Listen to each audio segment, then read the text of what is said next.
¿Qué es lo que nos hace iguales? ¿Qué es lo que nos hace diferentes? ¿Y qué significa esa diferencia? ¿Significa desigualdad? Quizás, solo quizás, si tenemos suerte de no desaparecer dentro de décadas o siglos, historiadores e historiadoras van a preguntarse el por qué durante siglos y siglos estuvimos obsesionados y obsesionadas con la diferencia sexual. ¿Por qué explicábamos nuestro comportamiento y nuestras formas políticas o sociales en parte dando un carácter tan esencial a la diferencia sexual, a lo que entendíamos por diferencia sexual? Muchas de estas discusiones son las que tienen que ver con la revolución tanto industrial como francesa, ¿sí? En el sentido que ambas revoluciones pusieron sobre el tapete la cuestión de la igualdad y la libertad y cómo justificar la igualdad.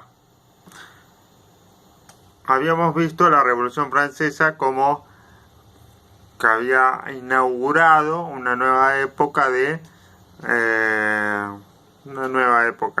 sea, había puesto sobre el tapete y en la práctica una serie de ideas que venían gestándose siglos anteriores, ¿sí? Esta idea de la ilustración. Lo que vamos a ver en esta clase es cómo estas ideas de la ilustración, que fueron muy importantes para la Revolución Francesa y para lo que va a ser el mundo burgués, estaban permeadas precisamente por nociones e ideas de la diferencia sexual, ¿sí? Entonces, vamos al principio. Cuando pensamos en la ilustración, pensamos en una forma de justificar, buscar una justificación a un orden político, una nueva justificación. Ya las crisis de la Edad Media habían herido de muerte a las nociones divinas de la autoridad. Es decir, el rey, era muy difícil pensar que el rey era rey simplemente porque era un descendiente de un dios. Con el humanismo del siglo XV para adelante comienza todo un esfuerzo teórico, un redescubrimiento de textos griegos, ¿sí? De la antigüedad, que recuperaban cierta explicación humanista, si se quiere utilizar la palabra, de las cosas, ¿sí? Y poner al ser humano en el centro. Poner al ser humano en el centro de las explicaciones también implicaba poner al ser humano en el centro de la explicación del poder. Es decir, ¿por qué obedecemos? ¿Por qué somos diferentes o iguales? Entonces, comienza dos perspectivas a pujar vinculadas a cómo fundamentar el poder. Primero tenemos a Hobbes, ¿sí? Que va a estar más tendiente hacia un pacto de sujeción, es decir, esta necesidad de que al ser el humano el lobo de lo humano, el hombre es el lobo del hombre, es necesario que haya un árbitro que mantenga el orden, ¿sí? Y que salve que nos salve de esa naturaleza salvaje y egoísta.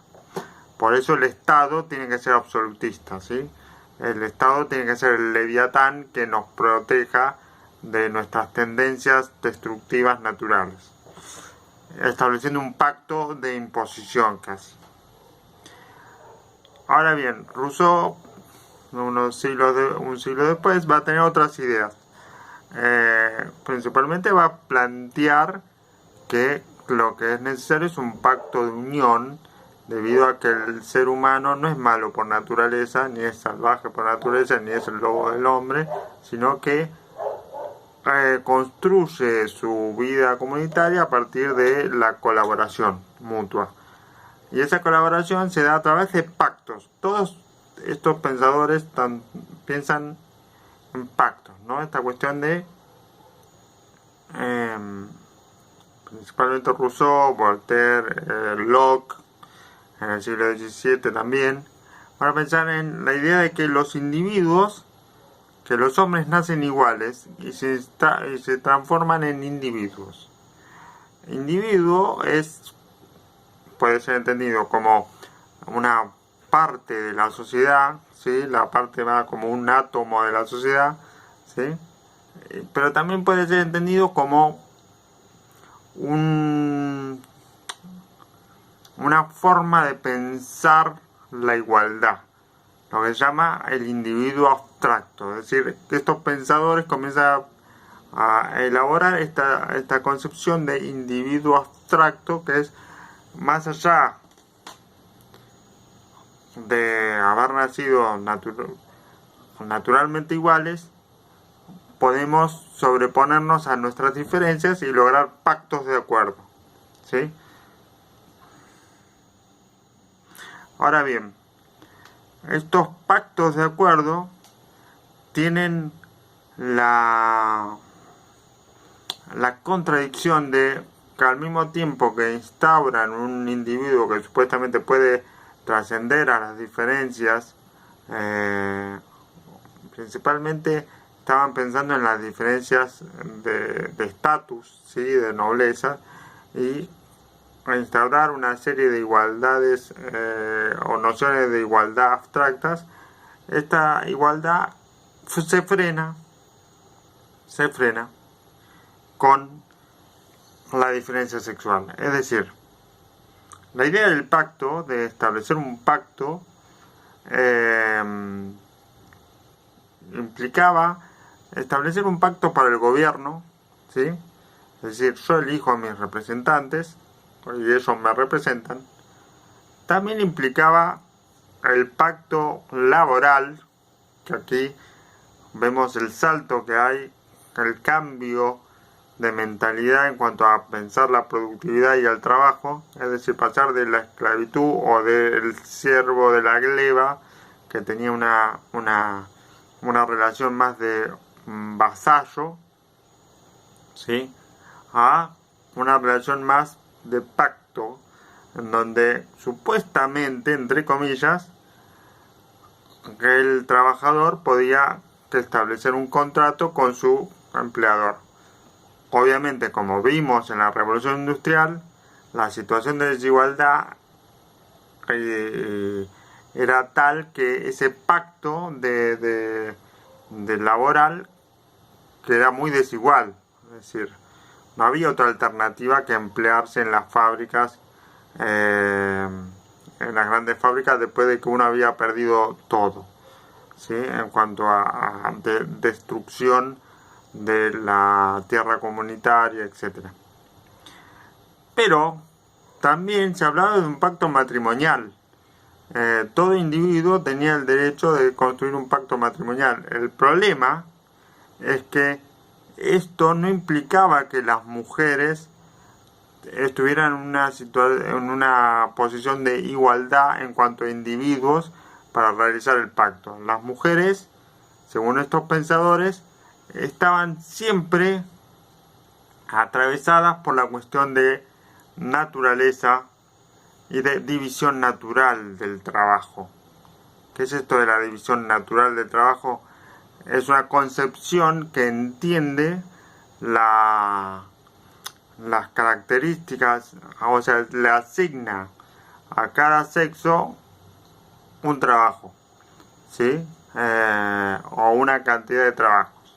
Si los varones están más vinculados al trabajo físico, al trabajo de transformar la naturaleza, etcétera, las mujeres, según esta concepción, están más vinculadas a la reproducción, al cuidado, al sostenimiento de la esfera del hogar, ¿sí? Entonces, dentro de esta concepción se establece la idea de la esfera privada, que sería una esfera que, a diferencia de la esfera pública, es una esfera que está entre la naturaleza y la sociedad civil. La sociedad civil es precisamente ese espacio en donde se dan los contratos entre iguales, según estas teorías. Y es aquí la diferencia y la importancia que va a tener las concepciones de la diferencia sexual, ¿sí?, patriarcales, dentro de estas ideas modernas.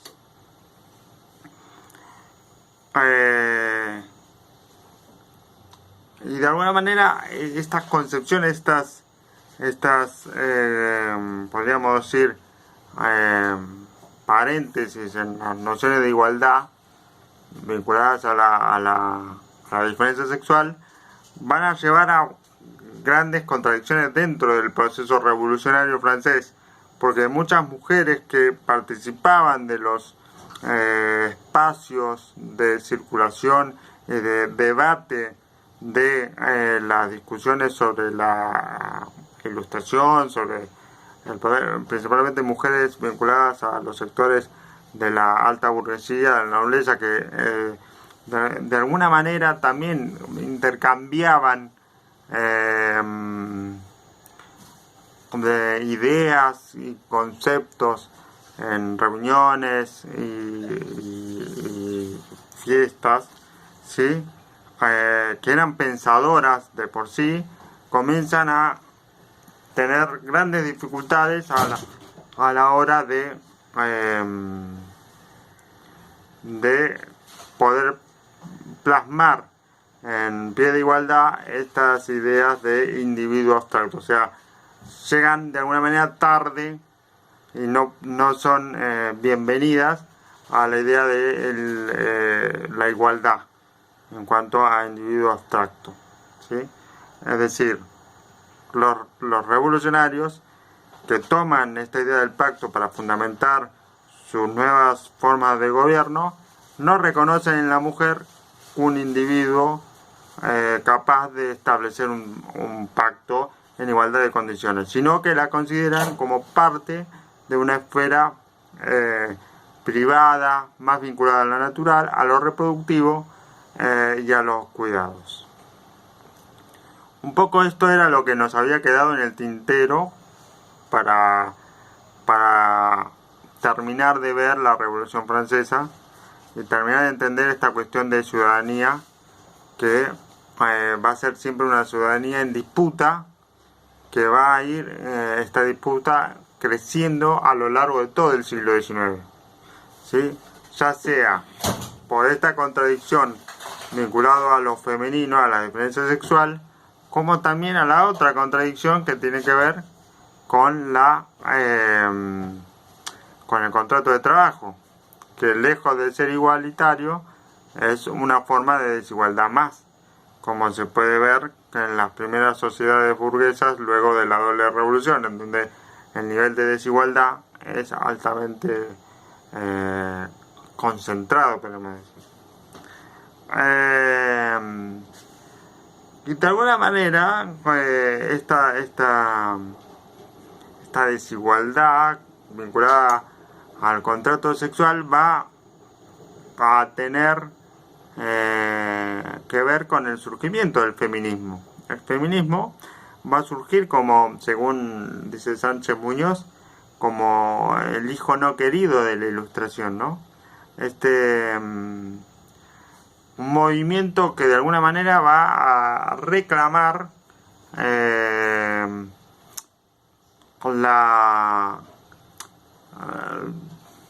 ir a fondo con la noción del individuo abstracto. Es decir, si es verdad que todos los hombres nacen iguales, entonces también las mujeres nacen iguales a los hombres, y es por eso que pueden establecer los mismos pactos y los mismos derechos. Como dice Olympia Dugax, si una mujer puede ir al Caldazo, que era el lugar donde se ejecutaban a los opositores, y muchas mujeres eran ejecutadas por opositoras en las diversas etapas de la Revolución Francesa. Entonces la mujer puede tener derecho a opinar sobre política, ¿sí? Y a participar y a ser elegida, ¿sí? Pero y va a ser precisamente esa mujer, Olympia Dugax, la que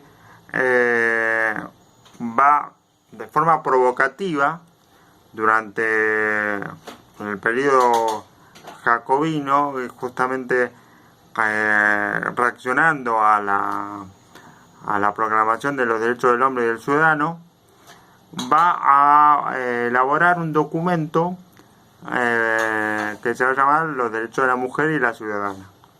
Por supuesto que va a provocar una gran reacción y una gran oposición por parte de los revolucionarios, que va a terminar con su ejecución en la guillotina, ¿sí?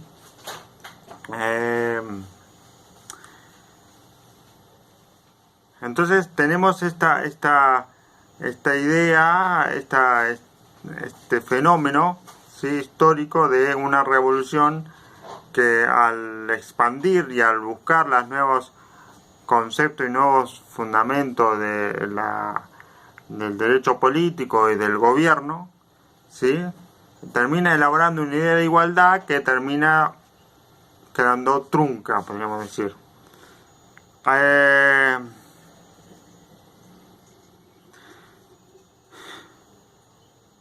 Bueno, de alguna manera esto es lo que quería que quede en claro.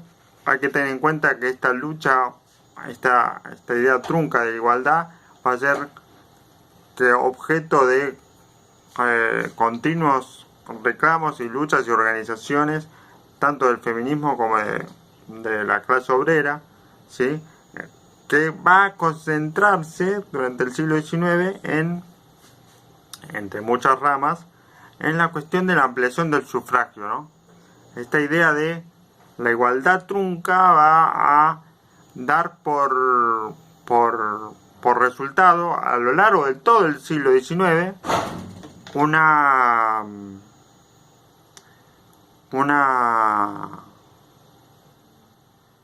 podríamos decir, unos roces y unos objetivos políticos muy claros vinculados a la ampliación del sufragio, ¿sí? Muchos partidos de izquierda van a centrarse en la cuestión de la necesidad de que los trabajadores voten, ¿sí?, puedan tener una representación dentro de los nuevos gobiernos burgueses.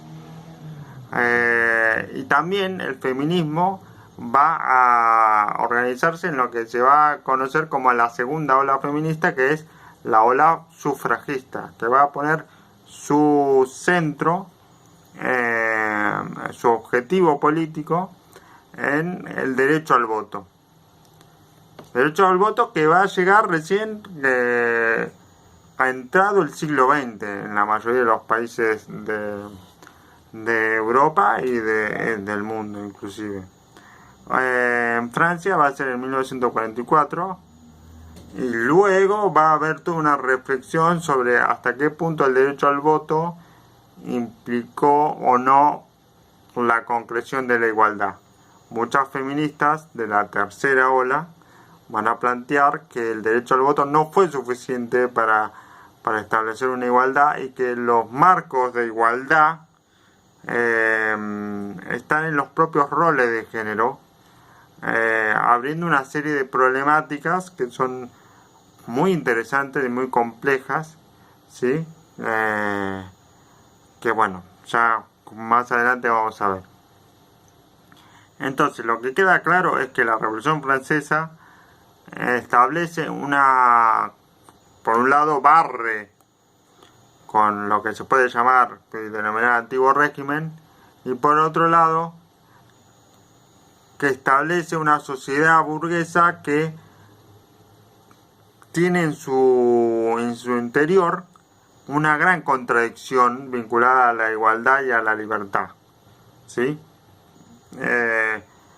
Y a la noción de individuo, que es el sujeto que puede llevar adelante o no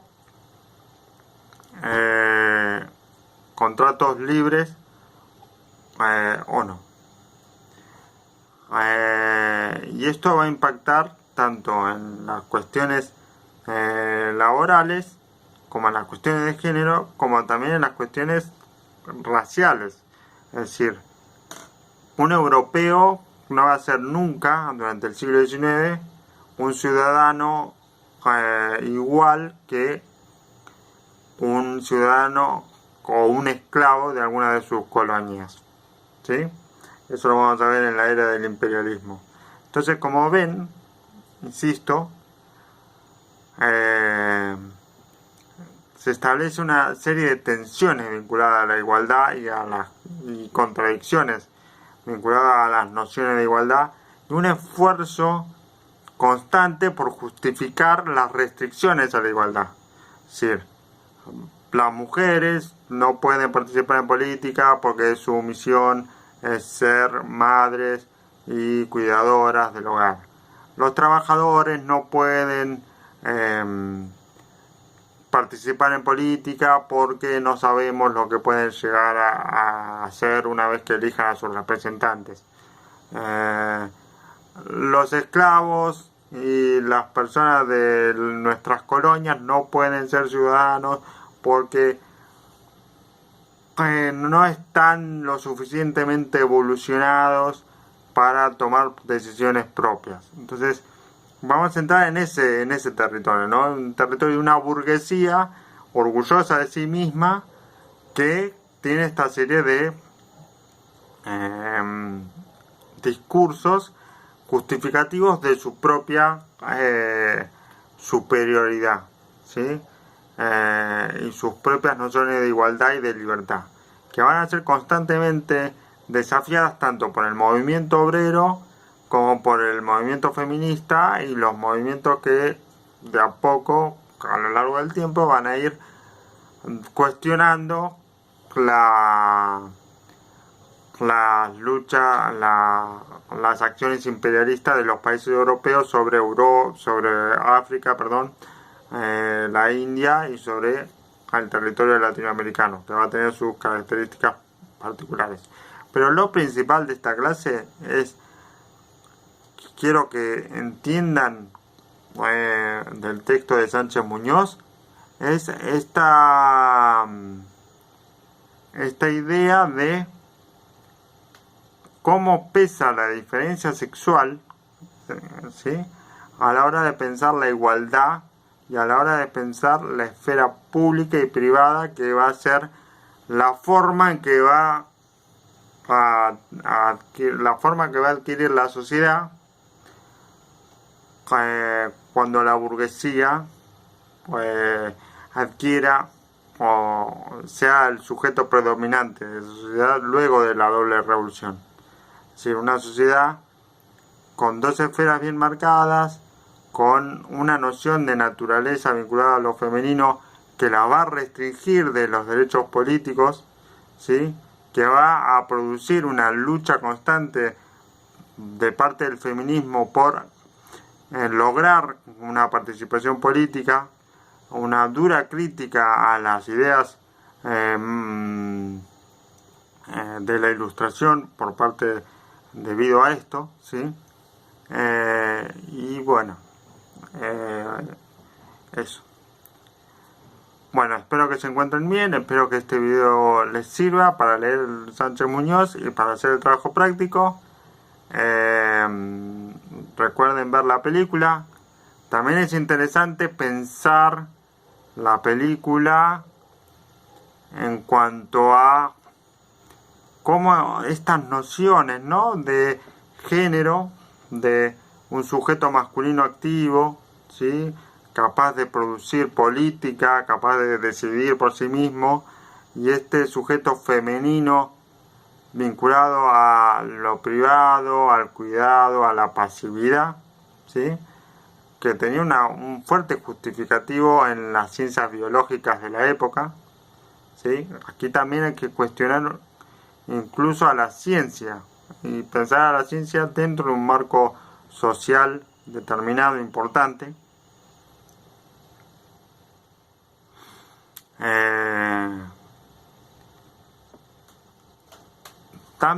También todos estos conceptos, decía, se traducen a formas de percibir y formas de reproducir imágenes, construir personajes, construir narrativas, construir cuentos, ¿sí? La idea de lo masculino como lo activo y lo femenino como pasivo es que forma parte de todo este problema, ¿sí? De la igualdad, que también se proyecta en los medios de comunicación y en el arte, ¿sí? Y es muy importante que como profesores de arte o como realizadores audiovisuales se pregunten por estas cuestiones, porque el arte tiene una participación como sujeto en la reproducción, podríamos decir, de los símbolos de estas diferencias sexuales. Diferencias sexuales que, como decía al principio, quizás en el futuro ya no signifiquen nada, ¿no? Así que bueno, quién sabe. Nos vemos la próxima.